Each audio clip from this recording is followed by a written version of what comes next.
I think that there can be bad weeks when it comes to Google. Bad months are ridiculous. Attention chiropractors, slayers of subluxation, unleashers of the imprisoned impulse, and protectors of the developing brain. Welcome to the Cranial Doc Podcast, where we master the work that actually changes lives. Craniopathy, nervous system-based care, and the business systems that let you scale without selling your soul. I'm Dr. Anthony Pellegrino, pediatric chiropractor, certified craniopath, and proud automation geek. Let's dive in. All right, what's up there, subluxation slayers? It's me again, Dr. Anthony Pellegrino, the Cranial Doc. Last couple episodes, we've had a lot more fun on the nitty-gritty science and different stuff like that. So we're bringing it back today, and we are going to be going a little bit more tactical practice building, super easy and simple, and we are going to talk about Google Ads. Now, don't just immediately turn off. If you're using an agency, if they're going well or they're going not, it doesn't matter. If you're not doing them, well, then pay attention.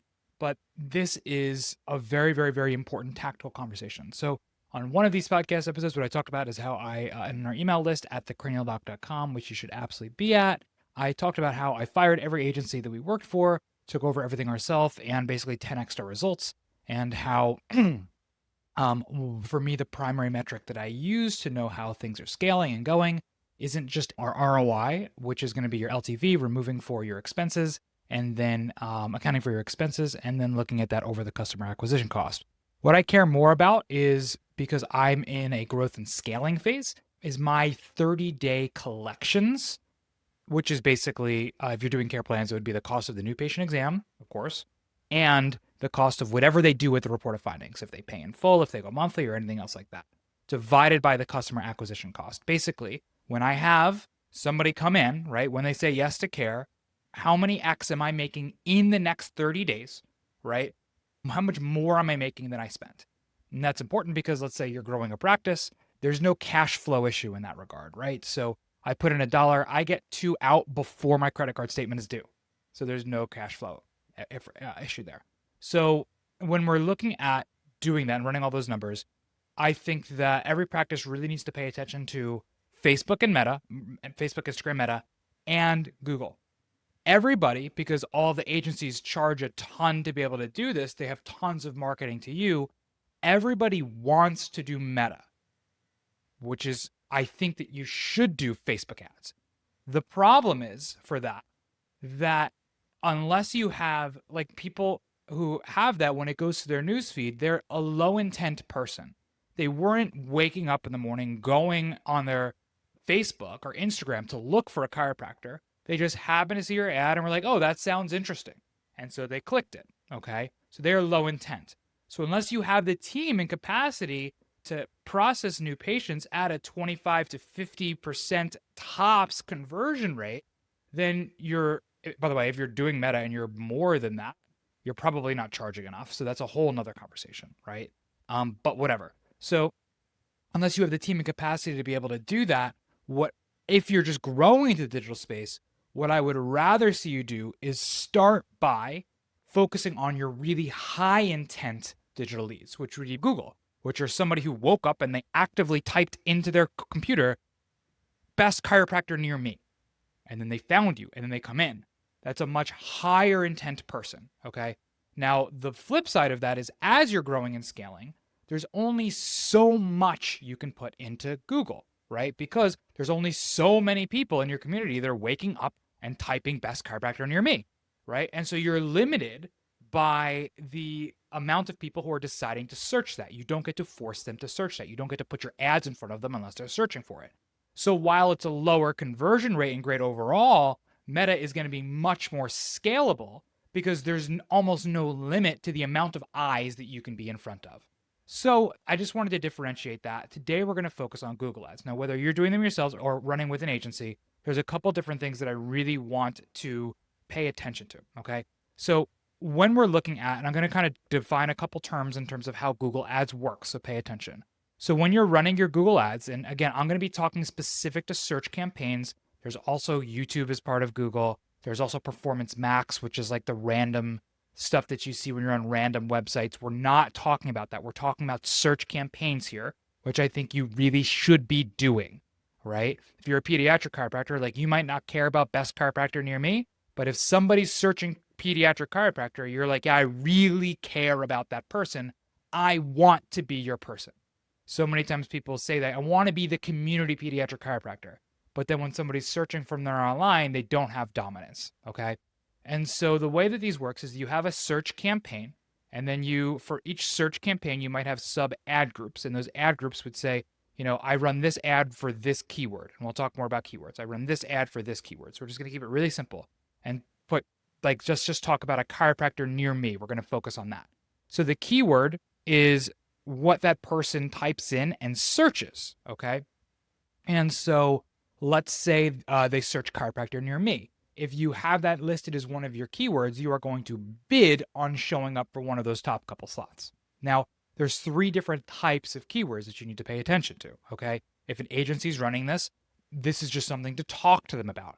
There's broad match keywords, phrase match keywords, and exact match keywords. Now, exact match is exactly what it means. Let's say you're bidding on an exact match of chiropractor near me, and they search chiro near me, you're not showing up because it's not an exact match, okay?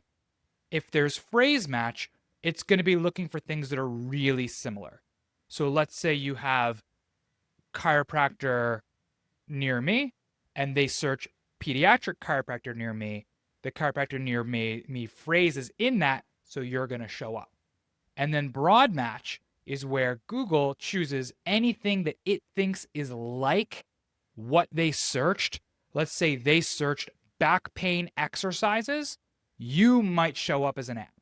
Now, this is something that's very important because you might say, hey, I really want to show up. If they're looking for back pain exercises, I want to show up as that chiropractor. And I show up as a chiropractic ad. And yeah, I agree with you to a point because they are not looking for a chiropractor. They are looking for back pain, right? And back pain exercises. You might be the solution to their real problem, but they're not actively looking for that. So that would be something that would be called top of funnel, which just means they're not ready to buy chiropractic. And I'm totally cool with you going after that keyword and putting your stuff in front of that person once you maximized all of everything underneath. Like, I don't want you to put budget towards back pain exercises when you have budget that could go towards pediatric chiropractor, right? So maximize win all or a high percentage of those searches, and then you can start to look top of funnel. So all that's well and good. That's what the different keywords are. Now, this is something that's very, very, very important. Anytime that you show up and you have an impression whether they click that or not, you essentially get charged. Okay, this is something that is very, very, very important. You get billed. So in your Google Ads console, ads.google.com, if you're working with an agency, you absolutely need access to your console. For ads, if they're running ads on their own account and not yours, you need to be able to see what is happening. Okay, and I'm going to tell you exactly why. So ads.google.com is the Google Ads console. If they're also doing your SEO, if they're also doing things like your website, I think that you also need to be able to get access to at some point your Google Analytics, which is GA4, and your Google Search Console, which is every organic search. Basically, you're not showing up for paid ads. Let's say somebody searches for reflux stuff and you show up on page 7. Well, you need to be able to monitor that and track that over time. But that's not really important to this conversation, okay? Again, we're going to focus on our ads. So in the ads console, once you have access to that, there's a report that I want you to start looking at every single week. When I first started looking at this ads, I started running my own ads. I looked at this every single day. And this is called the search term report, okay? So I'm going to differentiate this for you as well. Your keywords is all of the different phrases, exact match or broad match we discussed that you chose to show up on, right? That is, you can go in there, in the left column, you'll see keywords, you click that, and you can look at and get a ranking of all of those keywords that were triggered, right? Let's say it was chiropractor near me, and they searched pediatric chiropractor, and then you showed up as that there. You can see that keyword was triggered. You can see exactly how many impressions, meaning how many people that went in front of, what was the click-through rate, what percent of people clicked, how many people converted and did whatever task that you or your ad agency assigned. I have very strong opinions about what a conversion should or shouldn't be. But again, that's for you to kind of talk. You can let me know if you have questions about that. You can see all the results for those keywords. Problem is with that report, and only looking at that report, is that doesn't show you what the person actually searched. So if you go back to the top left column, you can go to overview, and then you should see, it's called search terms report. I'm not looking in front of me. And then you can see all of the search terms that you actually showed up on. And this is really important. In Google Ads, and especially if your agency is just hiring people from overseas who just run regular ads, it is a very common practice for you to bid on your competitors' keywords. Give you an example. I use Trello as project management. And the other day, I accidentally, instead of typing Trello.com, I accidentally searched it in my thing. And so I was looking for the first link. And because I was trying to go to Trello, all of Trello's competitors had ads. And their whole concept is, we have a better product than Trello. You might be looking at this as project management, and all of their ads are, Trello versus Asana, Trello versus Monday.com, and there's all of different ads trying to steal their traffic, okay? That is something that is really commonplace in Google Ads. I don't think that is, and in my opinion, this is one of the reasons that our ads perform so freaking well. I don't believe that we should be trying to quote unquote steal competitors' traffic. And even though you might say, well, I want to, here's the reason why. The reason why is that we have appointments. So when we worked with agencies in the past, we would get all of these phone calls, these wrong number phone calls. Hey, can I speak with Dr. Jack? Well, there's no Dr. Jack here. Oh, sorry, I must have clicked the wrong link. So they were searching for Dr. Jack chiropractor. My ad was showing up, okay? And then they weren't paying attention because no one does, and they were clicking it and then calling me. And then when you go look at it, that cost me like $20. Like $20. You want to pay $20 for a wrong phone call? Absolutely not. So I specifically put, you can add what's called negative keywords, which is that, okay, we showed up in this search. I want to make sure, even though this is triggering the chiropractor near me keyword, nobody, if they type Dr. Jack, my ad absolutely does not show up. And so you should be looking at that search terms report, right? And saying, these are all of the things that somebody searched that I don't want to show up for. Let's say you have broad match. I personally think at bottom of funnel ads, you should never do broad match. Your agency probably disagrees, and Google certainly disagrees, because you can spend way more money if you do broad match because it's going to bring everything in. Like if somebody searches physical therapist for me, I don't want to show up. I have no intention. I don't want to convince them through Google that chiropractic is better than physical therapy or anything else like that. It's just not part of my game plan. When I spend money on a Google ad, again, until I've completely maxed out and know if I go above X $1,000 a month, then I'm no longer seeing a return, but I want to spend more, so I'm more willing to go out and have a lower conversion rate, right? Like I need to max that out first. So any keyword that you see in the search term report that you look at and you're like, I don't want to spend money if somebody is searching the name because they don't know the phone number for my neighbor. They don't know my phone number, so they're searching me. Let's say you have your own name and you're bidding on your own keywords to make sure that nobody steals your traffic. Well, then every time somebody searches cool chiropractor, they're calling because they don't know your phone number. They want to reschedule your appointment. You're spending $10, $20, $30 for a patient to call and reschedule their appointment. It's ridiculous. And so you can really go in there and look at those search term report, which you should be doing absolutely every week. If you don't have access to the console, ask your agency to send you every week. I think you should be doing it every day until you can go a week without having to change anything, right? Like when I first started running my ads, I was adding 4 or 5 negative keywords a day.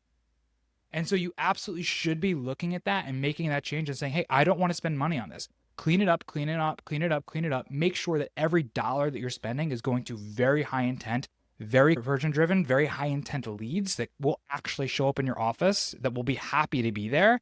And then scale, make sure that your 30-day collections is over your customer acquisition costs, and scale up, scale up, scale up, and scale up. Now, what's also very important is going to be when they actually click your ad, what the landing page is actually going to. And this is something that for me is really important because I have a very niche practice. We do things in a very specific way. And I want my landing page to not just look like any other chiropractic landing page. I don't want it to be template. I don't want it to be cookie cutter. When somebody lands on one of my ad pages, even if they were searching for chiropractor near me, when they click that, I want them to land there and immediately say either, wow, this is for me, or no way, this is not. I'm going to say that again. I want them to land on the landing page, even though the ad itself might just be general. It might just be trying to get them to click it. It might just be trying to get them to the page. The language and the page is set up so that when they land there, they know within the first few seconds, this place is absolutely for me. There's no more shopping, or it is not. So how we do that, of course, is through using our brand voice guide, which is from one of our first episodes here, one of the first emails on the Carneal Doc email list. Everything that we write is on the page. All of the content is written. AI helped to make it not just what we think about ourselves, but what do our highest raving fan, 5-star Google reviewed customers or patients think about what's amazing about our practice. Analyze that, read through the lines, and write all of your content specific to that person that loves you. That way, when they land there, if they're another person that loves you, it speaks to them. And if they're not the right fit for you, it doesn't. So, too long, didn't read. Google Ads. Get access to your Google Ads console. Look at your performance. Look at your keywords. See what is working and not. See where you're spending money that you want to. See where you're spending money that you're not. If you want to go deeper on there, look at the keywords report. Look at the individual. If you go to the assets, you can see all the different headlines, all the different descriptions for each one, for each piece of your ad.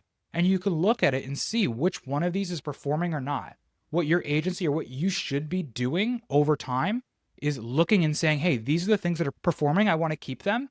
And auditing and saying, oh, this headline doesn't freaking work. So I'm going to remove it and I'm going to replace it and continue to just put very high performing headlines and constantly just making them better, making them better, making them better, and fine tuning them into the highest conversion driving assets you possibly can over time. Now, whether or not, if you're doing that on your own, heck yeah, it's super easy once you get going and learn it. If an agency is doing that, I hope that they're doing that for you. If not, if you don't think they are, find someone who will. Because this excuse that I hear all the times with the agencies is, oh, it's just a bad month. Oh, it's just a bad month. It was blah, blah, blah, blah, blah, blah, blah, blah, blah. Well, yeah, okay, well, that's well and good. I think that there can be bad weeks when it comes to Google. Bad months are ridiculous because they're so high intent, right? This is people who are searching chiropractor near me. So maybe you're closed for half the week like Christmas and you have a bad week because people didn't physically come in, but the next week should be more awesome because they're still searching, right? What happens a lot of times when you use these different things is like, oh, it's a bad month, blah, blah, blah. And you look at it, you had one good month that you're riding on, and then you go back 12 months later, you look at the numbers, you're like, shoot, I've lost 10% over the last 12 months. So be on top of this. It's okay to have a bad week. It's not okay to have a bad month. And you should be tracking and knowing your exact numbers weekly and be on top of it. So are they refining your assets? And also go ahead, look at your search term report and see what you're actually showing up on and ask yourself, is this an ad that I want to be spending money on?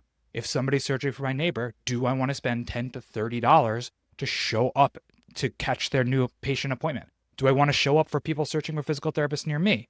If there's anything in the search term report that you don't like, you can just check all the boxes. And when you check all those boxes, there's a place to search add negative keyword. Or if you're using a company to do this for you, just shoot them an email with the negative keywords that you don't want to show up in the future.